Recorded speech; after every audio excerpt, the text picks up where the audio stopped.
Hey you guys, and welcome to the second episode of The Heart.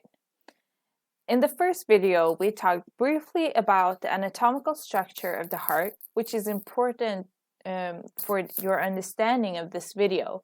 So if you haven't seen the previous video, please do.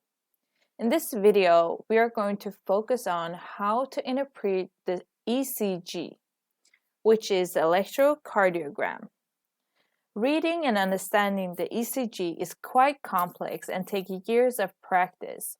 However, the basic understanding of the ECG can be quite straightforward if you have the basic knowledge of the heart. I will not go through the cardiac conduction system because this is knowledge you should have gained in high school. But if you guys would like me to do a video about that, just tell me in the comment below, and I will happily do that. So let's go back to the topic. A single cycle of cardiac activity can be divided into two basic phases, diastole and systole. Diastole represents the period of time when the ventricles are relaxed. Throughout most of this period, blood is passively flowing from the left atrium and right atrium into the left ventricle and right ventricles, respectively. The blood flows through atrioventricular valves, which is a combined name for the mitral and tricuspid valve that separate the atria from the ventricles. As mentioned in the previous video, the right atrium receives venous blood from the body through the superior vena cava and inferior vena cava.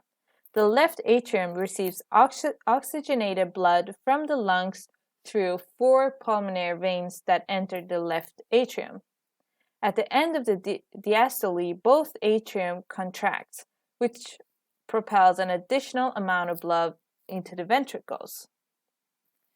Systole represents the time during which the left and right ventricles contract and eject blood into the aorta and pulmonary artery, respectively.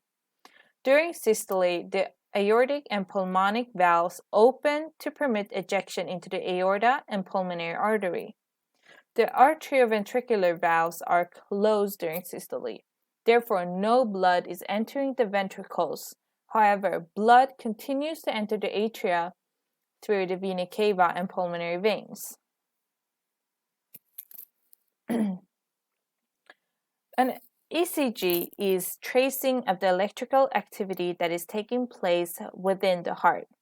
Under normal circumstances, an electrical impulse will travel from the sinoatrial node, spread across the atrium to the atrioventricular node, and through the ventricular septum of the heart.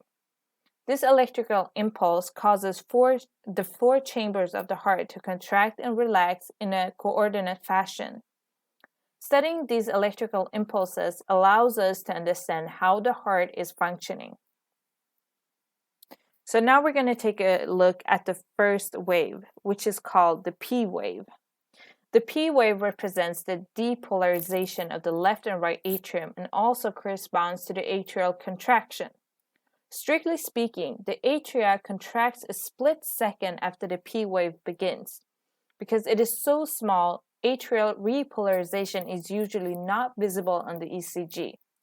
In most cases, the P wave will be smooth and rounded, no more than 2.5 millimeters tall and no more than 0.11 seconds in duration, which you can see in the picture.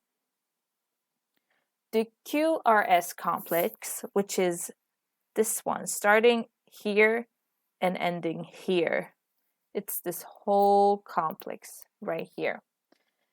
As the name suggests, the QRS complex includes the Q wave, the R wave, and S wave. These 3 waves occur in rapid succession. The QRS complex represents the electrical impulse as it spreads through the ventricles and indicates ventricular depolarization.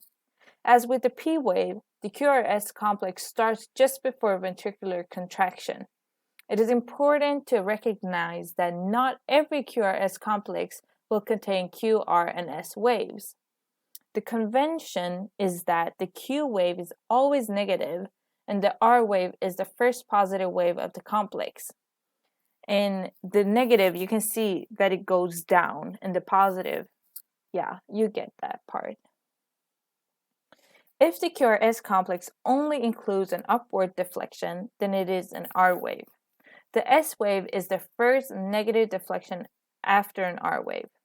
Under normal circumstances, the duration of the QRS complex in an adult patient will be between 0.06 and 0.1 seconds. The J point is the point where the QRS complex and the ST segment meet. It can also be thought as the start of the ST segment. The J point is important because it can be used to diagnose an ST segment elevation of the myocardial infarction. When the J point is elevated at least 2 millimeters above the baseline, it is consistent with a STEMI. A T wave follows the QRS complex and indicates ventricular repolarization. Unlike a P wave, a normal T wave is slightly asymmetric. The peak of the wave is a little closer to its end than to its beginning. A T wave will normally follow the same direction as the QRS complex that precedes it. When a T wave occurs in the opposite direction of the QRS complex, it generally reflects some sort of cardiac pathology. That was a brief introduction to the ECG and how to read the different waves. Thank you so much for watching, and remember to press the like button and subscribe so you can get notified when we upload new videos. In case you guys have any requests, please let me know and I'll try to do my best and make a video. Thank you so much. Bye.